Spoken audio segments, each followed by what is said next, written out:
Dalam riwayat Al-Quran, begitu banyak tokoh wanita yang disebutkan, terlepas dari sisi baik dan buruknya. Dari kisah-kisah tersebut, tak jarang bayi perempuan yang baru lahir juga langsung diberi nama sesuai wanita dengan sifat yang anggun dalam kisah. Al-Quran memang bukan buku sejarah yang menceritakan banyak kisah, tetapi merupakan kitab yang ditujukan memberikan petunjuk. Salah satu tokoh yang dikisahkan sebagai wanita bijaksana dalam Al-Quran adalah Ratu Bilqis yang terkenal karena contoh kebijaksanaannya. Ratu Seba Bilqis digambarkan dalam Al-Quran dalam surah An-Naml ayat 20-44 sebagai seorang yang bijaksana dan berpengaruh. Dirinya adalah pemimpin sejati yang demokratis dan memiliki berkonsultasi dengan konselornya sebelum mengambil keputusan. Pada suatu waktu, Nabi Sulaiman diberitahu mengenai kepemimpinan dari kerajaan dan tahta Ratu Seba itu. Sayang, Nabi Sulaiman juga mendapat kabar rakyat Ratu Bilqis tidak percaya pada Allah Subhanahu wa Ta'ala dan memiliki menyembah matahari. Atas pertimbangan tersebut, ia bersurat pada Bilqis dan mengundangnya untuk bercakap dan beriman kepada Allah Subhanahu wa Ta'ala.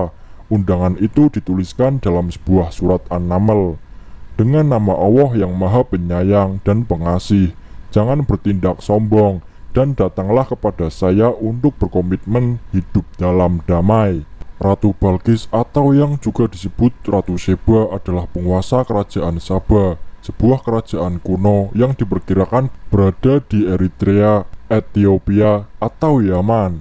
Dalam sejarah Islam, Ratu Bilqis disebutkan memiliki singgasana yang agung, kerajaannya juga luas dan rakyatnya dapat hidup makmur. Akan tetapi, mereka tidak menyembah Allah Subhanahu wa Ta'ala. Disebut-sebut bahwa mereka disesatkan oleh setan sehingga memutuskan untuk menyembah matahari.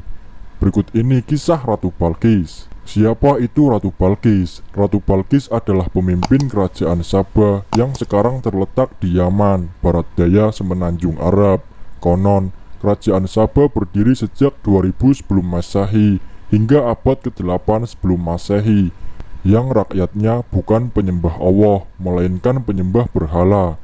Ratu Bilqis menjadi pemimpin yang menyembah matahari. Mengetahui berita ini, salah seorang nabi dalam Islam yaitu Nabi Sulaiman mengirimkan surat kepada Ratu Bilqis. Nabi Sulaiman adalah salah satu tokoh dalam Al-Quran yang dikenal sebagai pembangun bait suci pertama. Isi surat yang ditulis Nabi Sulaiman kepada Ratu Bilqis berisi 3 hal. Yang pertama, memperkenalkan Allah Subhanahu wa Ta'ala kepada Ratu Bilqis agar dia tidak lagi menyembah matahari. Yang kedua adalah melarang Ratu Bilqis bersikap sombong yang dapat mengakibatkan terhalangnya kebenaran dalam jiwa. Yang ketiga adalah memerintahkan Ratu Bilqis untuk segera menyerahkan diri dalam rangka mengikuti sistem teologi monoteisme, kepercayaan bahwa Tuhan hanya satu. Karena isi surat itu, Ratu Bilqis merasa terganggu. Ia beranggapan bahwa surat tersebut seakan-akan merongrong stabilitas kekuasaannya. Kendati begitu, Ratu Bilqis memilih untuk menyelesaikan permasalahan tersebut dengan cara damai, bukan melalui agresi perang. Menurut Ratu Bilqis, agresi perang hanya akan mendatangkan malapetaka dan menimbulkan masalah lain. Ratu Bilqis lebih memilih untuk datang ke kediaman Nabi Sulaiman sembari membawa sebuah hadiah. Pemberian hadiah ini ternyata merupakan taktik dari Ratu Bilqis untuk mengungkap apakah Sulaiman benar-benar seorang nabi atau hanya raja biasa. Jika Sulaiman adalah seorang nabi, maka ia akan menolak dengan tegas pemberian hadiah dari Ratu Bilqis. Akan tetapi, jika Sulaiman menerima hadiah tersebut, maka Ratu Bilqis dapat mengetahui bahwa Sulaiman hanya seorang raja biasa yang serakah. Sayangnya, strategi yang digunakan Ratu Bilqis ternyata gagal.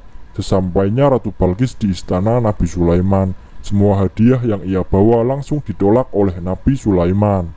Kegagalan Ratu Bilqis dalam menjebak Nabi Sulaiman dapat diketahui dari 3 pesan yang disampaikan Nabi Sulaiman kepadanya, yaitu pesan resistensi, Nabi Sulaiman menolak hadiah tersebut karena dianggap sebagai suap yang bertujuan untuk menghalangi beliau melaksanakan kewajibannya. Yang kedua adalah pesan penghinaan. Nabi Sulaiman memproklamasikan bahwa ia sepenuhnya seorang nabi dan juga seorang raja. Yang ketiga adalah pesan ultimatum.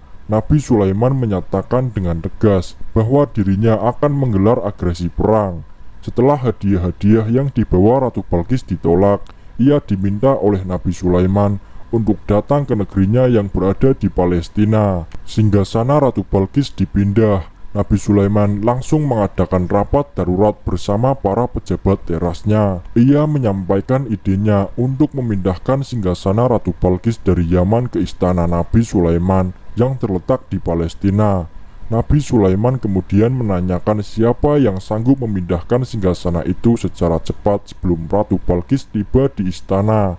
Salah seorang alim dan ahli hikmah yang bernama Asyif bin Barqiyah pun menyatakan bahwa ia sanggup memindahkan singgasana Ratu Balqis dalam sekejap.